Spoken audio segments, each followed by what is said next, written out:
وتقبلا. اللهم علمنا منه ما جهلنا وذكرنا منه ما نسينا وانفعنا بما علمتنا وزدنا علما وارزقنا فهما. Ma'asyiral muslimin rahimani wa rahimakumullah. Alhamdulillah, bersyukur kepada Allah Subhanahu wa taala atas limpahan nikmat dan karunia yang Allah berikan kepada kita. Di kesempatan pagi yang berbahagia ini, Allah Azza wa Jal masih memudahkan langkah kita mengerjakan salat subuh berjamaah, mendatangi rumahnya, menjalankan perintahnya. Semoga Allah Subhanahu wa ta'ala selalu memberikan taufiknya kepada kita di atas ketaatan dan meninggalkan setiap larangan-larangannya sampai ajal menjemput kita. Allahumma amin ya rabbal alamin. Salawat beriringkan salam semoga selalu tercurahkan kepada baginda Rasulullah Muhammad bin Abdullah salawatu rabbi wa salamuhu alaihi ma ta'aqaba laylu wan nahar. Hadirin kaum muslimin yang dimuliakan Allah, di dalam Islam sangat banyak sekali amalan-amalan yang bernilai ibadah lain. Di dalam Islam sangat banyak amalan yang bernilai ibadah yang lain.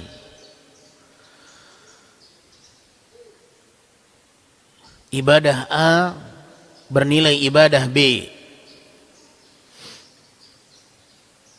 Sebagai contoh,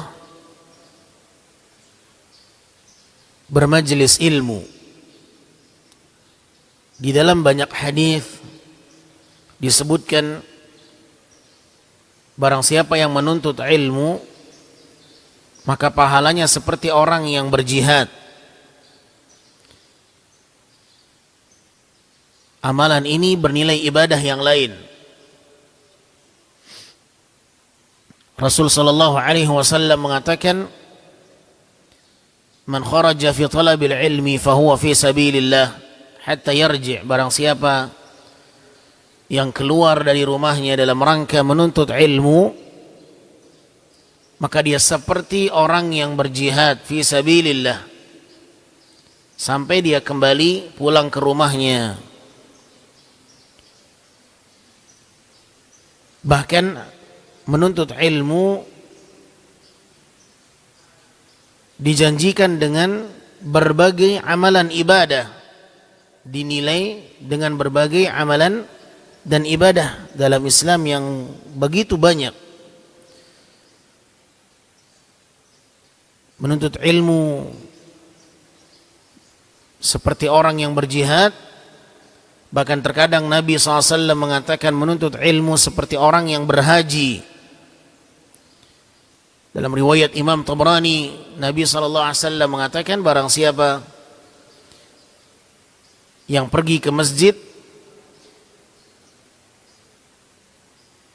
dalam rangka mempelajari kebaikan atau mengajarkannya, maka dituliskan oleh Allah baginya pahala haji dengan nilai yang sempurna. Man ghada ila al-masjid la yuridu illa an yata'allama khairan aw liyu'allimah kana lahu ka ajri hajjin taman hajjatuh. Ini diantara contohnya amalan-amalan di dalam Islam yang nilainya setara dengan ibadah yang lain. Contoh yang lain misalnya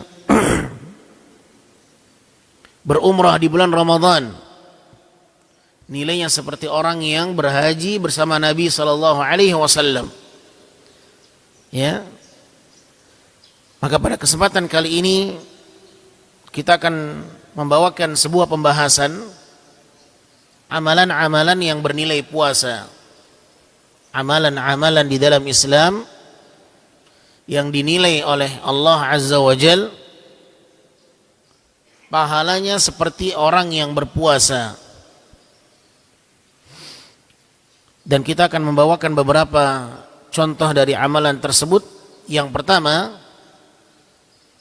memberikan perbukaan bagi orang yang berpuasa. Memberikan perbukaan bagi orang yang berpuasa, maka pahalanya seperti orang yang berpuasa. Dan ini perkara yang insyaallah ma'lum, ya. Kita tahu bahwa memberikan perbukaan bagi orang yang berpuasa, maka nilainya seperti orang yang berpuasa. Nabi SAW mengatakan, man fattara sa'iman, barang siapa yang memberikan perbukaan bagi orang yang berpuasa, kana lahu mithlu ajrihi, maka baginya pahala yang semisal dengan orang yang berpuasa tersebut.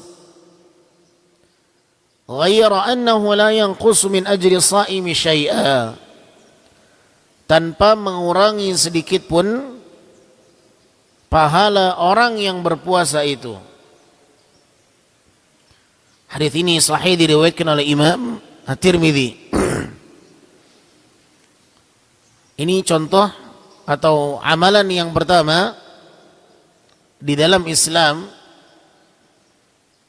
Apabila kita mengerjakannya, maka dijanjikan untuknya pahala seperti orang yang berpuasa. Oleh karenanya ikhwatal iman, saudaraku yang dimuliakan Allah, apabila kita termasuk di antara orang-orang yang diberikan oleh Allah kelapangan rezeki, keleluasaan harta, maka cobalah untuk meningkatkan penghambaan diri kepada Allah dengan memberikan perbukaan untuk orang yang berpuasa. Dan inilah momen-momen yang terbaik di dalam memberikan perbukaan. Walaupun kita bisa memberikan perbukaan di luar Ramadan, di luar Ramadan kita bisa memberikan perbukaan juga bagi orang yang berpuasa sunnah, misalnya puasa Senin dan Kamis, atau puasa Bid misalnya, ya, atau bagi mereka yang sedang berpuasa Daud kita berikan perbukaan. Bisa saja kita berikan di luar Ramadan, tetapi berbeda nilainya memberikan perbukaan yang wajib dengan memberikan perbukaan yang puasa sunnah. Ya, jelas berbeda. Ibadah yang wajib jauh lebih besar pahalanya dibandingkan ibadah yang sunnah. Maka memberikan perbukaan bagi orang yang sedang berpuasa wajib tentulah berbeda nilainya dengan orang yang memberikan perbukaan bagi orang yang berpuasa sunnah.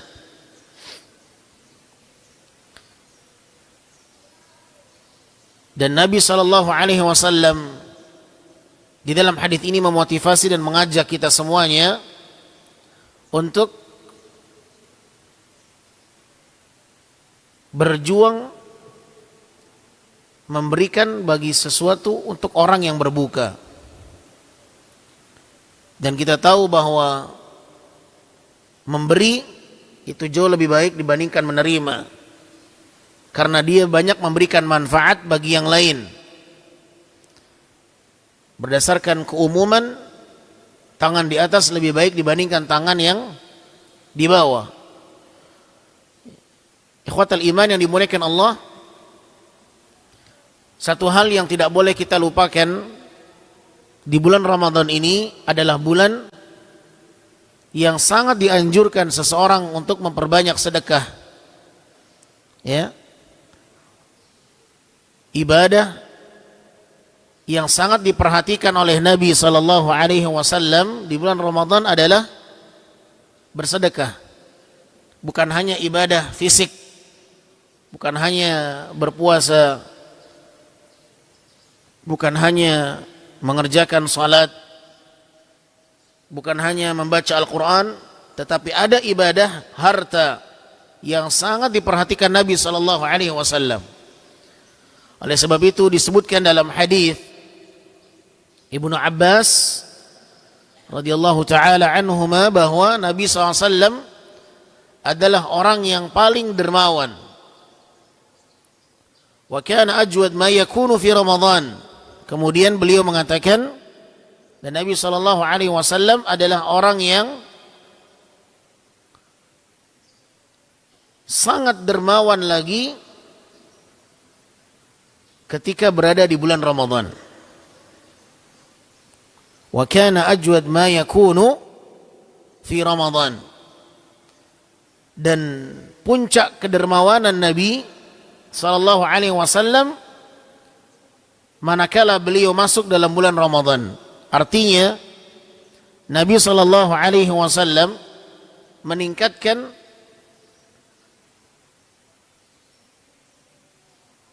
kedermawanan beliau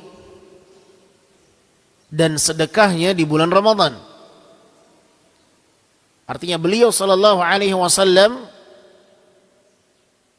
betul-betul memanfaatkan Ramadan dengan bersedekah.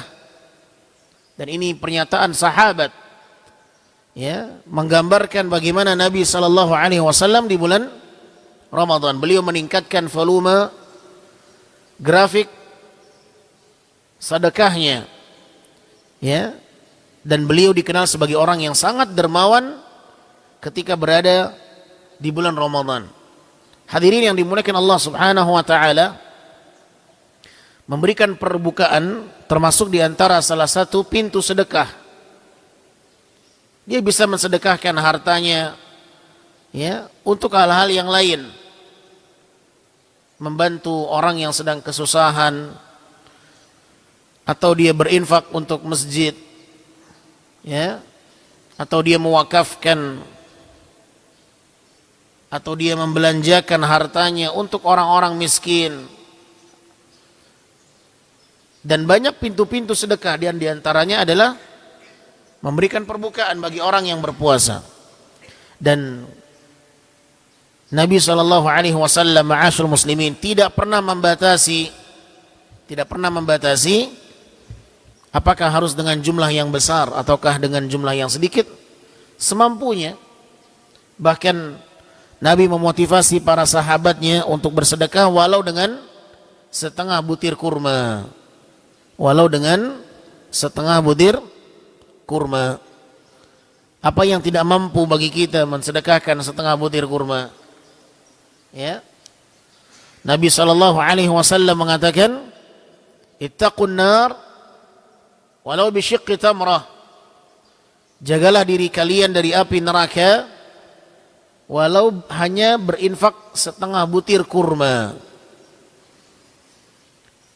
Jagalah diri kalian dari api neraka walaupun hanya dengan berinfak setengah butir kurma. Bayangkan ma'asyiral muslimin, ya, bersedekah itu tidak harus dengan jumlah yang besar. Dan ini merupakan targhib, ya, bagaimana Nabi SAW sangat mendorong semangat para sahabat untuk bersedekah. Walaupun dia setengah butir kurma yang kau berikan. Artinya kalau seandainya sekecil itu sedekah yang kita keluarkan dan bisa diharapkan memerdekakan seorang dari api neraka, apalagi dengan jumlah yang lebih besar. Kalau setengah butir kurma saja diharapkan bisa menjadi sebab seorang diselamatkan dari api neraka, apalagi dengan banyaknya jumlah sedekah yang dia keluarkan. Nah, dan Nabi sallallahu alaihi wasallam di bulan Ramadan adalah waktu yang sangat-sangat beliau berada pada puncak kedermawanannya. Puncak kedermawanan Nabi sallallahu alaihi wasallam itu pada bulan Ramadan. Maka bulan Ramadan adalah bulan yang dimana seorang dilatih untuk terbiasa bersedekah. Bulan Ramadan melatih kita untuk menjadi orang yang terbiasa bersedekah. Ini pelatihan.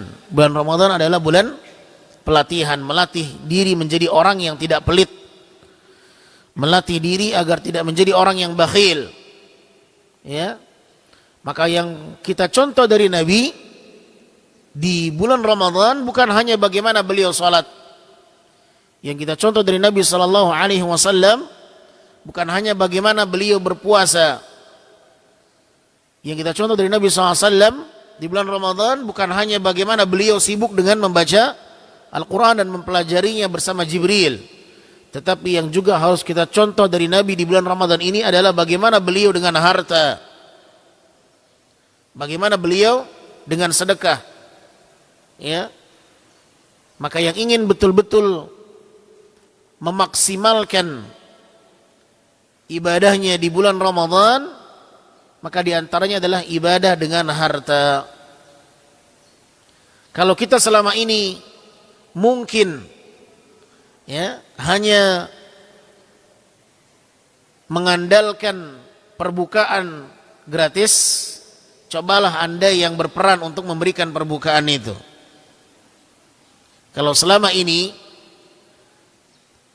kita mengandalkan perbukaan gratis, ya, ada perbukaan gratis, kita ikut di sana menikmatinya, cobalah dirubah sedikit polanya, bagaimana saya yang memberikan perbukaan itu untuk yang lain.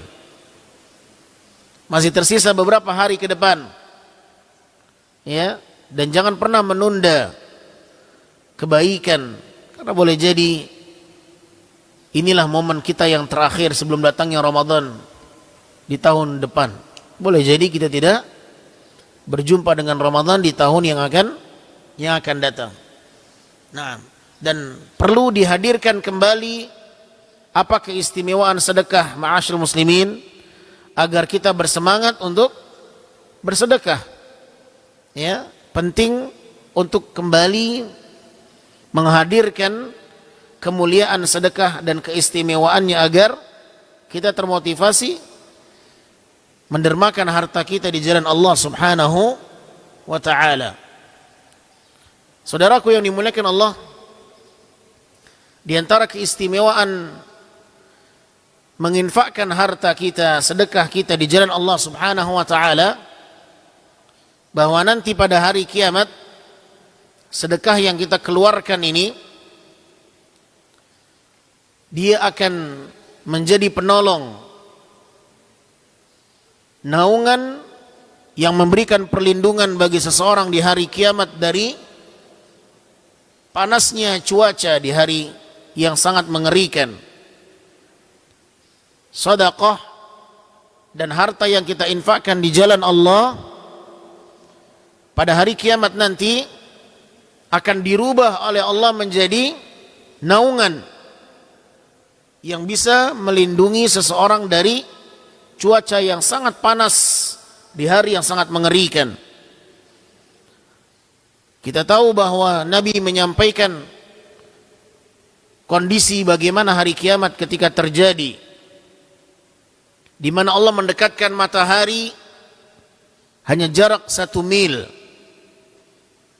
ya, qadru mil. Matahari Allah dekatkan pada hari kiamat jarak 1 mil,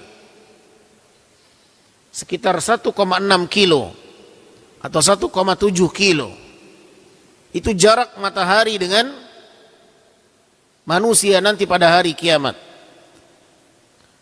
Dan bisa kita bayangkan bagaimana panasnya kondisi di kala itu.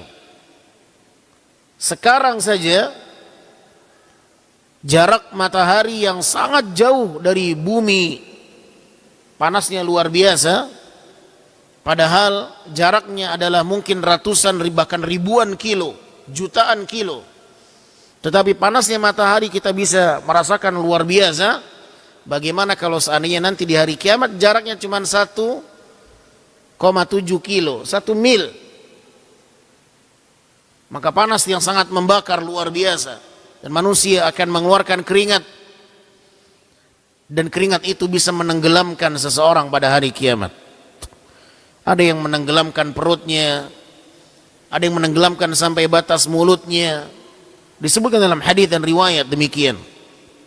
Ya, panas yang sangat luar biasa. Maka di saat panas yang sangat membakar itu,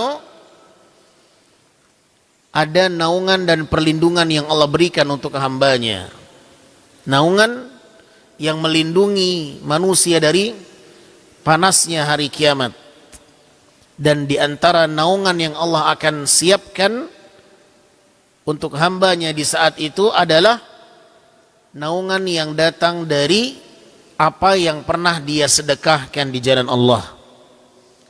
Nabi SAW mengatakan, al-mar'u tahta dhilli sadaqatihi hatta yuqda bainan nas.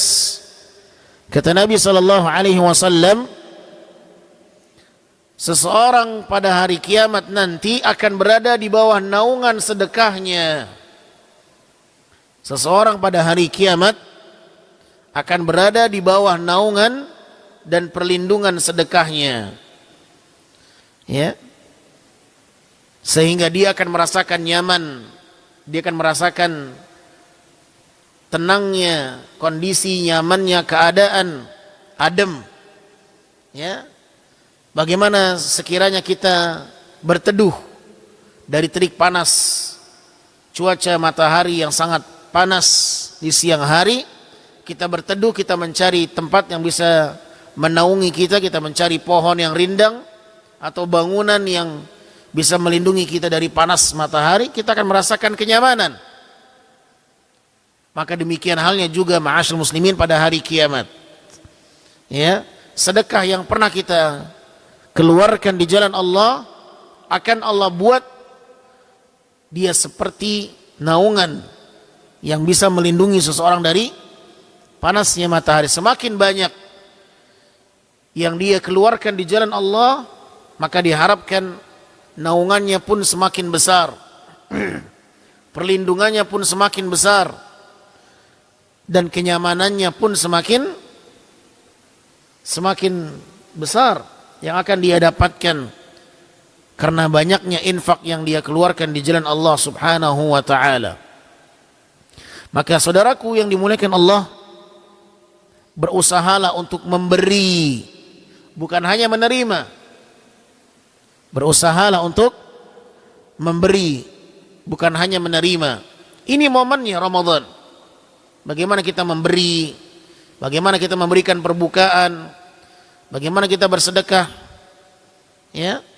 Dan jangan kita menunda-nunda peluang untuk melakukan kebaikan. Ada kesempatan, ya, jangan pernah menundanya, karena syaitan akan selalu membisikkan kita agar akhirnya tidak jadi berinfak. Syaitan menunda-nunda kita, jangan bersedekah sekarang, kebutuhanmu masih banyak. Ya, bisikan-bisikan ini akan selalu menghantui manusia hingga akhirnya dia tidak jadi bersedekah. Naam. Ikhwatal iman yang dimuliakan Allah Subhanahu wa ta'ala, dan masih banyak lagi keistimewaan bersedekah. Baik. Yang kedua, amalan di dalam Islam yang dinilai pahalanya seperti orang yang berpuasa adalah menyantuni janda dan orang miskin. Menyantuni janda dan orang miskin. Yang pertama tadi, memberikan perbukaan bagi orang yang berpuasa, ya, maka pahalanya seperti orang yang berpuasa. Yang kedua, menyantuni janda atau orang miskin. Di dalam sebuah hadis yang diriwayatkan oleh Imam Al-Bukhari dan Imam Muslim, Nabi SAW mengatakan, as-sa'i 'alal armalati wal miskin kal mujahid fi sabilillah wa kal qa'imi la yaftur wa kasaimi la yuftir. Seorang yang bersungguh-sungguh menyantuni janda dan orang miskin, maka dia seperti orang yang sedang berperang, berjihad di jalan Allah. Dan dia juga bahkan seperti orang yang sedang mengerjakan salat malam tanpa putus, dan seperti orang yang terus berpuasa setiap harinya. Wa kas-shaimi la yuftir, bahkan dia seperti orang yang selalu berpuasa setiap harinya. Hadis ini diriwayatkan oleh Imam Al-Bukhari dan Imam Muslim. Hadirin yang dimuliakan Allah Subhanahu wa taala, menyantuni janda dan memberikan santunan untuk orang miskin termasuk ibadah yang sangat besar. Dinilai dalam agama perbuatan ini nilainya seperti orang yang sedang berperang, berjihad di jalan Allah Subhanahu wa taala. Ya, dan memang benar adanya, karena seorang yang sedang menyantuni miskin dan janda, dia sedang berjuang untuk melawan sifat pelitnya, bakhilnya, kikirnya. Ya, orang yang mendermakan hartanya adalah orang yang sedang berjihad di jalan Allah. Dia sedang melawan sifat pelit dalam dirinya. Dia sedang melawan, berperang melawan sifat bakhil dan kikirnya. Karena sifat manusia secara fitrah suka dengan harta, maka dia melawan nafsunya. Ya, bagaimana kecintaannya kepada harta tidak membutakannya, bagaimana kecintaannya kepada harta tidak berlebihan, sehingga dia melawan layaknya orang yang sedang berperang, berjihad di jalan Allah Subhanahu wa taala. Dan bisa kita bayangkan ma'asyil muslimin, ya, bagaimana kondisi seorang wanita yang ditinggal mati oleh suaminya. Ya, dia menghadapi situasi yang berat, dia menghadapi kondisi yang sangat berat, yang biasanya dia hanya sibuk di dalam rumah. Ketika meninggal suaminya, tulang punggung keluarganya, dia yang harus berperan menggantikan posisi itu. Dia bukan hanya sibuk di dalam rumah, ditinggal mati oleh suaminya, dia juga harus sibuk di luar rumah, karena dia harus mencari nafkah untuk menghidupi anak-anaknya, menghidupi dirinya. Makanya di dalam Islam janda, ya, mereka mendapatkan perhatian khusus dan boleh dia mendapatkan harta dari Baitul Mal. Ya, harus disantuni. Kondisinya adalah kondisi yang sudah berbeda dibandingkan ketika dia masih berstatus istri dan memiliki suami. Namun ketika dia tidak lagi memiliki suami, suaminya telah meninggal dunia, maka dia menghadapi kondisi yang sangat berat. Naam. Apalagi kalau anaknya banyak, subhanallah. Ya. Karena fitrah manusia tidak bekerja di luar, fitrahnya bekerja di dalam. Ya, tetapi ketika dia menghadapi kondisi meninggal mati suaminya, maka dia akan berpikir keras, dia akan berjuang keras. Ya, bagaimana dia bisa menghidupi dirinya, anak-anaknya, kebutuhan-kebutuhannya, tempat tinggalnya, rumahnya, listriknya, SPP anaknya, dan banyak. Subhanallah. Oleh karenanya ma'asyil muslimin yang dimuliakan Allah, kalau seandainya kita mengetahui ada seorang janda wanita, ya, ditinggal mati oleh suaminya, maka bagi anda yang diberikan kelapangan rezeki, kelebihan harta, maka berjuanglah di sana. santuni mereka. Dan sekali lagi, memberikan santunan ini tidak mesti dengan jumlah yang besar. Tidak mesti 3 kali makan dalam 1 hari. Ya, kita tidak bisa memberikan makanan 3 kali sehari, ya 2 kali sehari. Tak mampu kita memberikan makan 2 kali sehari karena banyak juga kebutuhan yang harus kita penuhi. Berikan 1 hari sekali. Ya, kalau bisa rutin, alhamdulillah. Tidak bisa sehari sekali, 2 hari sekali. Tidak bisa 2 hari sekali, 3 hari sekali. Ya, intinya ada kemauan dia untuk menyantuni janda. Naam. Kemudian juga orang miskin. Ya, mereka juga berhak untuk mendapatkan santunan dari saudaranya kaum muslimin yang lain. Lis-sa'ili wal mahrum wa fi amwalihim haqqun lis-sa'ili wal mahrum. Dan dari harta kalian ada hak orang lain,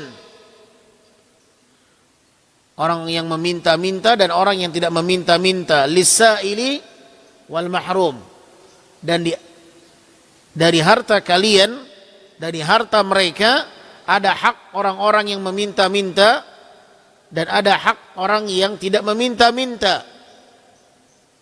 Dan itu Allah sampaikan dalam Al-Quranul Karim, bahwa di balik harta yang kita miliki ada sesuatu yang harus kita tunaikan, ada yang harus kita berikan, ada yang harus kita infakkan kepada orang yang meminta-minta kepada kita. Lis-sa'il wal mahrum. Dan bagi orang yang tidak meminta-minta tetapi kita tahu dia membutuhkan, berikan. Naam. Dan sekali lagi, ma'asyarul muslimin, menginfakkan harta tidak harus kaya, tidak harus punya mobil dulu, tidak harus punya rumah pribadi dulu, milik sendiri, tidak harus bergaji besar, tetapi membutuhkan kemauan. Ya. Dan Rasul sallallahu alaihi wasallam menggunakan bahasa as-sa'i. As-sa'i. Ya, sa'i ini adalah orang yang bersungguh-sungguh berjuang dalam ibadah umrah. Ada rukun sa'i, ada ihram, ada sa'i, ya, ada tawaf. Sa'i dinamakan sa'i artinya berjalan cepat atau berlari.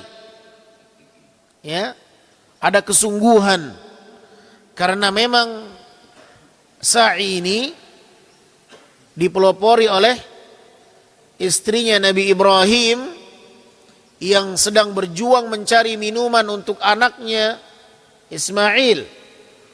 Dia mencari air, naik bukit Safa, berlari mencari air, naik bukit Marwa, berjuang mencari air untuk diberikan kepada anaknya Ismail. Ya, kesungguhan di dalam mencari itu sa'i, dan itu yang Nabi pakai dalam bahasa hadis ini. As-sa'i 'alal armalati wal miskin, orang yang bersungguh-sungguh menyantuni al-armalah. Al-armalah adalah istilah khusus untuk wanita yang ditinggal mati oleh suaminya, bahasa kitanya janda. Dan al-armalah maknanya secara bahasa adalah al-faqr, orang yang sedang kesulitan, fakir. Makna armalah, ya, yang sering diterjemahkan dia adalah janda, maknanya secara bahasa adalah fakir, ya, orang yang sangat membutuhkan. Nah, karena janda biasanya sangat membutuhkan uluran tangan dari yang lainnya, kondisinya sulit, ya. Taib, ikhwatal iman yang dimuliakan Allah Subhanahu wa taala, Nabi menyebutkan menyantuni janda dan orang miskin, maka dia seperti orang yang sedang berjihad di jalan Allah. Dan dia seperti orang yang senantiasa mengerjakan salat malam tanpa putus. Ya, dan dia seperti orang yang sedang berpuasa tanpa berbuka setiap harinya. Wa kas-shaimi la yuftir. Ini pahala yang sangat luar biasa. Ya. Oleh karenanya ikhwatal iman, kalau kita ingin mencari pahala puasa selain puasa, maka diantaranya adalah memberikan santunan kepada orang miskin, janda, dan juga memberikan perbukaan. Taib, yang ketiga, di antara amalan dalam Islam yang nilainya seperti orang yang berpuasa adalah mandi di hari Jumat dan berangkat lebih awal ke masjid dengan berjalan kaki, tidak berkendara, kemudian mengambil posisi dekat dengan imam dan mendengarkan khutbah, tidak melakukan hal-hal yang melalaikan. Tidak melakukan hal-hal yang melalaikan. Ya. Memanfaatkan hari Jumat untuk mendapatkan pahala puasa. Oleh karenanya di dalam sebuah hadis yang diriwayatkan oleh Imam Abu Daud dan disahihkan oleh Syekh Al-Albani rahimahullah, Nabi SAW mengatakan, man ghassala yawmal jum'ah, barang siapa yang mandi di hari Jumat, thumma bakkara wabtakar, kemudian dia berangkat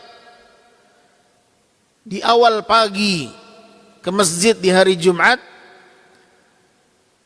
Dalam redaksi hadis yang lain disebutkan dia berjalan mendatanginya dan tidak berkendara, mendatangi masjid di hari Jumat dengan berjalan kaki.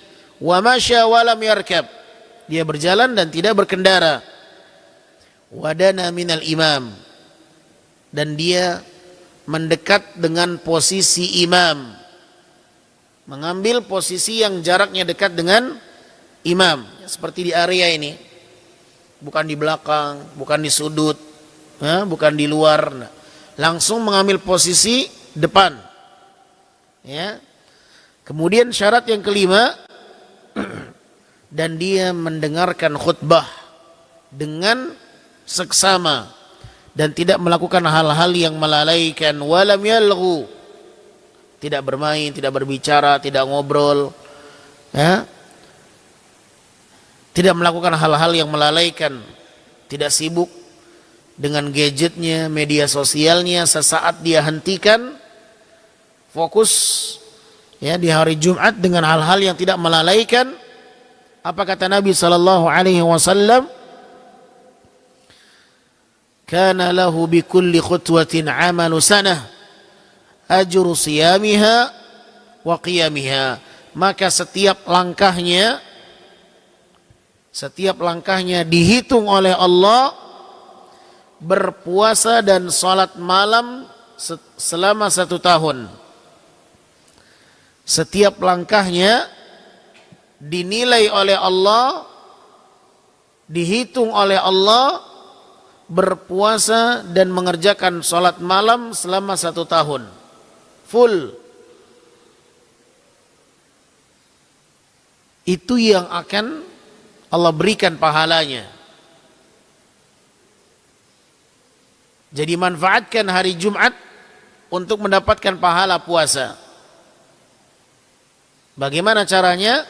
5. Mandi di hari Jumat, dia bersihkan dirinya. Kemudian dia, yang kedua, berangkat lebih awal di waktu pagi, di waktu duha. Kata para ulama, awal duha sekitar 6:30 atau menjelang jam 7 sudah berangkat. Yang ketiga, dia pergi dengan berjalan kaki. Dia pergi dengan berjalan kaki, tidak berkendara. Ustaz, rumah saya jauh. Semakin banyak langkahnya, semakin banyak perhitungannya. Karena nantinya yang akan dihitung itu langkahnya berapa, jumlah langkahnya berapa. Ya, maka syaratnya dia mendatangi masjid dengan melangkah, berjalan dan tidak berkendara. Yang keempat, syaratnya adalah dia mengambil posisi dekat dengan imam. Ya. Kemudian yang kelima, istama'a, dia mendengarkan khutbah dengan teliti, mendengar khutbah dengan seksama dan tidak melakukan perkara yang melalaikan. Ya. Tidak menyibukkan diri dengan hal-hal yang melalaikan. Nah, datang ke masjid sibuk beribadah, baca Quran, salat, sunnah mutlak, ya. Bukan datang ke masjid terus tidur. Lah. Tidak, ya. Nah, kata Nabi apa? Sallallahu alaihi wasallam, maka setiap langkahnya dihitung berpuasa dan salat malam 1 tahun. Setiap langkahnya. Kana lahu bikulli khutwatin amalu sanatin ajru siyamiha wa qiyamiha. Setiap langkahnya dinilai berpuasa dan salat malam 1 tahun full. Kalau dia melangkah menuju masjid 100 langkah, maka dia dihitung 100 tahun berpuasa dan salat malam tanpa berhenti. Subhanallah. Luar biasa pahalanya. Karena memang perjuangannya juga luar biasa. Ya, dia berangkat lebih awal ke masjid di waktu pagi. I'tikaf beberapa jam di hari Jumat. Ya, meniatkan fokus beribadah sesaat sampai khutbah berlangsung, selesai salat Jumat sudah. Maka apabila itu yang dilakukan, setiap langkahnya dinilai berpuasa 1 tahun dan juga mengerjakan salat malam 1 tahun. Bayangkan kalau dia melangkah 200 langkah dari rumahnya menuju masjid, kalau dia melangkah 300 langkah, maka tinggal dikalikan saja. Berarti dia mendapatkan pahala 300 tahun berpuasa dan salat malam non-stop. Subhanallah. Taib. Yang terakhir, perkara di dalam Islam apabila seseorang memilikinya, maka dia dinilai dengan tingkatan orang yang berpuasa adalah berakhlak mulia, memiliki akhlak yang baik, memiliki kepribadian yang baik, memiliki akhlak yang mulia. Ini termasuk sifat yang bisa mendatangkan pahala besar. Rasul sallallahu alaihi wasallam menyebutkan dalam sebuah hadis dari Ummul Mukminin Aisyah radhiyallahu anha, Nabi bersabda, innal mu'min la yudrik bi husni khuluqihi darajatas shaim al-qaim. Sesungguhnya seorang mukmin dengan akhlaknya yang baik bisa mencapai derajat dan kedudukan orang yang berpuasa dan salat malam. Sesungguhnya seorang mukmin dengan akhlaknya yang baik bisa mencapai derajat kedudukan orang yang berpuasa dan salat malam. Hadis ini diriwayatkan oleh Imam Abu Dawud dan disahihkan oleh Syekh Al-Albani rahimahullahu taala. Orang yang punya akhlak mulia, ya, dia dihitung berpuasa oleh Allah. Tidurnya, dia makan, dia tidur, dia minum, tetapi dinilai berpuasa. Hah? Kenapa kok bisa? Karena dia punya sesuatu yang istimewa dalam dirinya. Apa? Akhlak yang baik dia punya itu. sehingga dia dihitung seperti orang yang berpuasa dan salat malam. Diterangkan oleh para ulama, karena orang yang berpuasa dituntut berjuang untuk memiliki akhlak yang baik ketika berpuasa. Maka demikian halnya ketika orang yang sedang berakhlak mulia, dia seperti orang yang berpuasa. Oleh karenanya kalau kita perhatikan, kalau kita perhatikan tuntutan orang yang berpuasa, dia harus berakhlak mulia. Dia tidak boleh bohong, tidak boleh dusta, dia harus jujur, harus amanah, dia harus bersabar, tidak boleh emosi.